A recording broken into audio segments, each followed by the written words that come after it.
need to get the heat going in this thing, because I am driving it everywhere now. Every time I have to go somewhere, I'm taking the Chevelle, and it's really cold. It's just about freezing here in Sweden right now. It sucks. Summer is really over, fall is here, but we're still having some nice sunny days here. So it's decent during the day, but it's really, really cold during the night and in the morning. So we really need to get this heater functioning. And to get that, I have a new heater core. So hopefully this one fits and works good. It should. And also I have bought some spray here because obviously the heater core still smells. And I know of I've heard, I've tested before, but this thing is this, as you can see, Etika or Etic spray is would translate to vinegar spray, and vinegar is good for bad smells. And I don't think that this is super effective, but I have also put in a little bit of chlorine in this thing, so hopefully that will solve our last bit of smell. So we're gonna spray those and clean them, and it's too bad that we couldn't do this yesterday since they're all dry now, but yeah, that's just life. But I thought might as well paint this now that it is dry. We're just gonna do some spray paint. I'm gonna grind this a little bit, and then after they have dried, we can clean them with the spray and hose them down with water. And then while that dries, we can work on the inner fender and fix this dent in this fender and some other stuff. But hopefully by the end of the day, we have this thing in the car making some heat, and I don't have to freeze anymore. I opened the hood and I heard a weird sound. It's a bubbling sound, and I thought it was in the cooling system, but see if you can hear. It doesn't sound that much anymore. It was louder before, but it is the carb that makes that sound. So I'm guessing that it's the heat coming up that makes the fuel boil or something. But I don't know anything about that carb. I don't remember where I got it from. There is an F here, which I think is a reminder for me that I bought it from Facebook. So it's an unknown carb, essentially. But it works. I'm not gonna do anything with it right now, but maybe something to take into consideration. Maybe we should put a spacer plate on it that has this isolation in between. We'll see. But also I forget to mention that I'm not sure that if this is a coincidence, but I put on the other air cleaner here yesterday, and now the car is running super good. It has stopped doing that backfiring thing when you're hammering on it. And either there was some spark plug that jumped back to life, or it was that the original air cleaner, the stock appearing air cleaner we were running before, was so clogged, or I mean, it has like a hole like a ping pong ball, and maybe that wasn't sufficient for our 400 here. So I don't know, but anyway, it runs really good now. I'm not gonna say that it's a beast, but it does one wheel peels everywhere, and it's wet outside also, so it's hard to feel how much power it has because it's just one wheel peels. So we really need some sort of limited slip in the rear.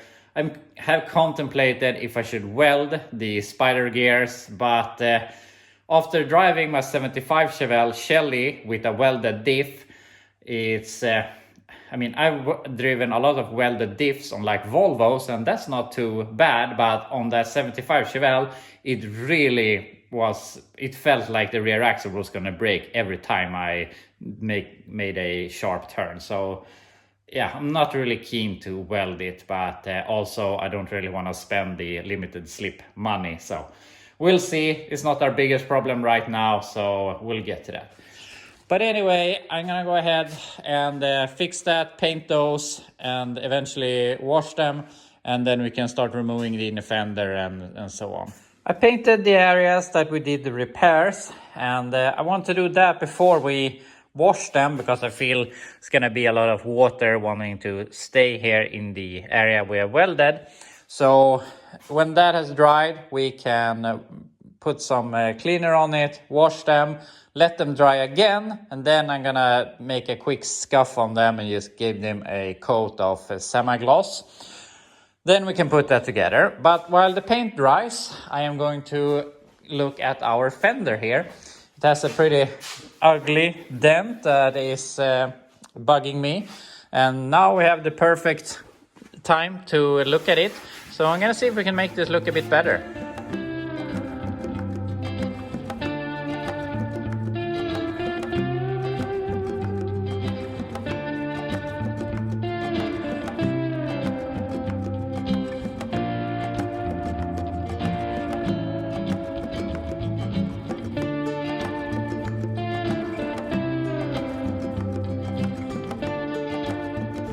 This actually came out pretty easy, and obviously it's not perfect, but at least it's not a big dent here.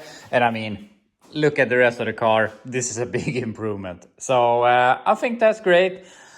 And if you remember back, this fender was even worse, and obviously it looks worse now also, but this thing was really smashed here and here, and it would be nice to, if I could remove this and put it on the floor, it would be a lot easier to make it even better. But yeah, I'm not gonna remove it for that. Anyway, we have made a little improvement and I think it looks better, so I'm happy with that. So now I can go ahead, clean the heater box and let that dry. And while that dries, I think we're gonna work on the inner fender. I just remember there's an improvement we can do, and the inner and outer structure of the hood has these sort of sealer or something that's supposed to hold it together, but obviously it loosens over time and the hoods become pretty loud. And something I'm starting to do on basically all cars I have is that I just take some whatever sealer glue and I put some new tabs in here, and it makes a huge difference on how rattly the hood is. And my opinion is everything you can do that makes it feel more solid, it gives to the overall feeling of the car. So I'm gonna put some new tabs in there, and then it's gonna be better. Now I put some sealer in between here. Obviously it would be easier if we did this when the hood wasn't on the car, but now there's a lot of difference, and obviously when that has cured, it's gonna make even bigger of a difference. And when you close it, obviously it makes a sound, but it doesn't echo or ring afterwards. And also I don't have any of the rubber things on the fenders or on the front here, so that would also make it better. But yeah, I think it's a good improvement. Nothing you really think about, but yeah, it just makes the car feel better.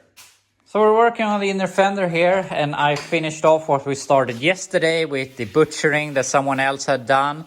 So this is all welded and finished, and I made it as smooth as possible here, because here is the fender and here is the firewall. So this is the only area that you're gonna see. So this doesn't really matter. I have grinded the inside, and I was thinking that I was going to paint these, make them look nice. I was thinking of putting some of this, what is it called? The liner you put on the rockers for stone chips. Put that on the inside of the inner fender to help with noise and rust prevention.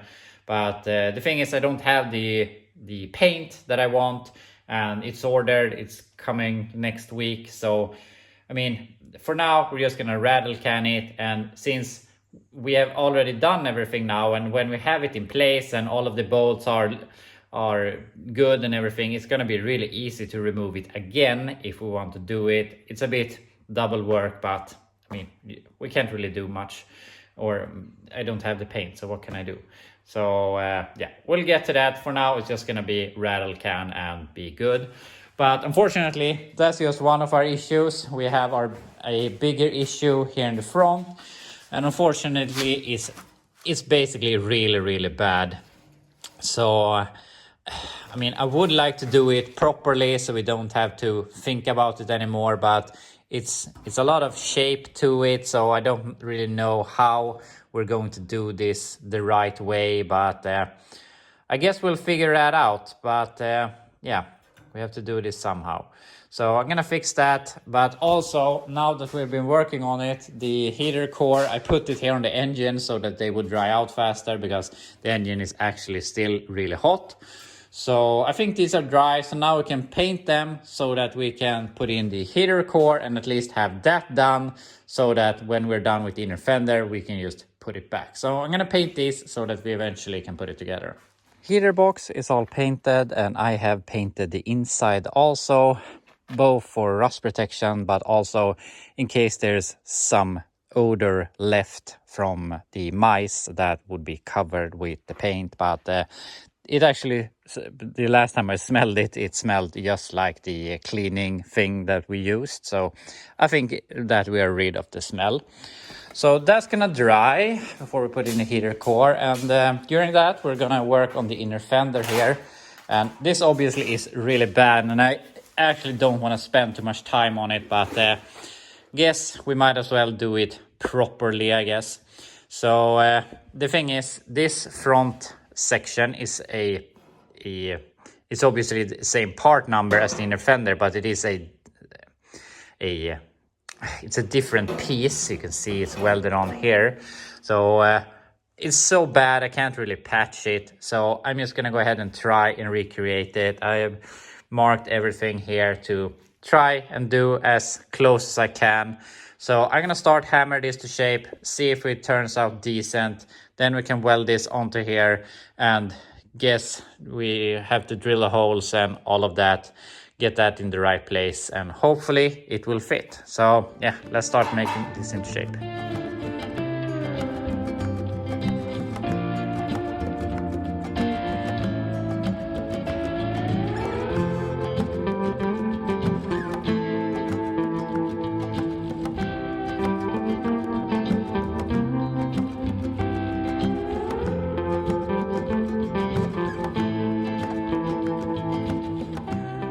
After a lot of hammering, this actually looks pretty good. I could have put more effort in it also, but it's an inner fender. You're not gonna see it after this.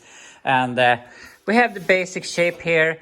It's a bit more, it's a bit higher here, and obviously it's a lot cleaner lines, but it has the overall shape. With some paint on it, you're never gonna think about it. So now I'm gonna put it in the car, see that it fits, mark some holes, check everything, and if everything fits, then we can weld it. Unfortunately, we have to put in a piece here also because it's pretty rusty, or maybe we can pass by. But then we can finish it off, paint it, and put it back. But now we're gonna test it. Inner fender is in place, and it fits fairly good. Only problem we have is this corner down here, and if you follow this line like this, you see that it's dipping down there, and I made a mark here. So we're gonna remove it, hammer it up this lip a little bit so that it will fit better. We could tweak this a little bit, but all in all, I would say it fits pretty good. So we're gonna remove it, fix this, and try again. I removed it, fixed that edge here or lip, and I actually put my battery in here to hold it down, but this fits really good. So now I can go ahead, drill some holes here. There's a hole here also that we have to take from the other side, or mark from the other side. But basically we can drill those. We have to do for the battery tray also, but we can do that when it is painted and in place and we have the battery tray in place. So yeah, we're really close here. So I'm gonna mark this, drill them, weld it, and then we can start putting it back. This was a lot of work, but it is finally done. I have drilled all the holes. I made it a little bit slotted here so these nut inserts would fit properly. Unfortunately, I'm missing two of these, so I can see if I can find a pair. But now we can paint it, then we can put it in a car, drill some holes for the battery tray, and then bolt that up. So now I'm first gonna go ahead and paint it. Then while that dries, we can work on the heater core and then eventually get this in place. So that's the plan. I just wanted to point out around this rust repair that we have done here today on the inner fender, it has taken like 4, maybe 5 hours for one corner on an inner fender. It it was a pretty advanced piece to make, and I could have done more to it also, but it took so long for one corner of an inner fender, and on the same time we managed to do the whole floor inside the car just because we lowered the bar so much. So it's a really big difference on where you're setting the bar, how long it's going to take. So if we would have done that to that level on the floor in the car, we would still be welding on the floor. So yeah, and we wouldn't have been out doing burnouts instead. So I think you understand why I went the route that I did. But yeah, I just wanted to tell you that. Heater box is in place with the new heater core, and something that was a bit weird is that the lower, I don't know which is the inlet or outlet, but the lower one is bent, as you can see, and I saw that in the picture, but obviously our original one is straight, but there seems to be both available. I don't know why, but since the hole is oblong in the firewall, I'm guessing that this could be original also, but I don't know what, but also I found that you could buy these brass heater cores, but that one I found in Sweden for like 90 bucks. I saw that thing for sale in the US for 300, so that's not happening obviously, and we're gonna try and fix those another day. But now we're gonna put on this piece, and I almost forgot to put on the fan wheel here, but we got that from the El Camino. I put some butyl around this to seal it. So now we can put that in place, and then basically the heater core replacement is done. We have to hook it up and put in the inner fender, but let's put on that first. And here we have both the heater core all together and even the inner fender, and I'm really happy with the results. It fits perfect. And when we put the battery tray here, you're never gonna think about it. And if we could put some filler on it also and make it even nicer. But yeah, unfortunately I didn't have this nut insert, so I took some universal ones. I have to buy the correct ones. One broke here now, unfortunately, but yeah, that's how it is. I have to probably cut that the next time we remove this. But yeah, fits really good, and it sits now with every single bolt here, except for this one down here. I forget, I didn't show you, but I welded this corner. I have to drill a hole. It's already prepared otherwise. Put that in place. Then we can put in the battery tray, and then it's just a matter of hooking up the hoses, and it should work. So let's fix the last things. Battery is in place, sturdier than ever, so that's all done. I put on some hoses for the heater core. They are awful. I don't like them. I don't like how they are routed. We need to redo this. I want to buy some black hoses. These are from the Oldsmobile, but this is what I have. These are gonna do for today. So we're gonna try and drive it out of here and see if we start getting some heat and fill it up with some water and so on. I had it idling for a little while, and just in 5 minutes when I jumped in the car, I could feel it was already getting a lot of heat. And so much so that I had to take down the window because it got too hot in here. So the heat seems to be working really good. And yeah, the thermostat should have opened by now. I guess we'll have to evaluate. But I mean, it's a new heater core, and the engine should provide plenty of heat. So I think this is gonna work really good.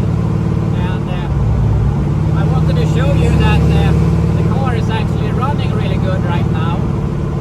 So we're gonna let this car behind us pass us so we can have some free way here.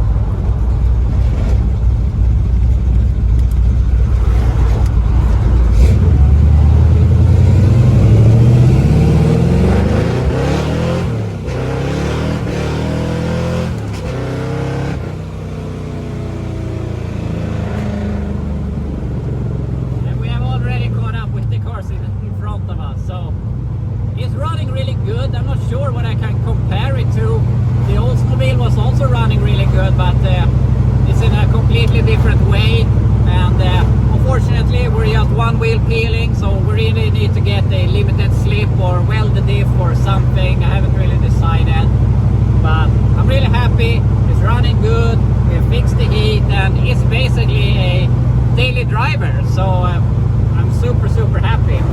So I would like to do some more improvements. I would like to find a set of door panels, some used ones, or do some new ones ourselves or something. I would like to do a headliner, improve the interior a little bit, but other than that, it's basically flawless. But I would like to take a break from this thing. We've worked on this thing pretty intensively in the last few weeks, so I want to do something else for a while, but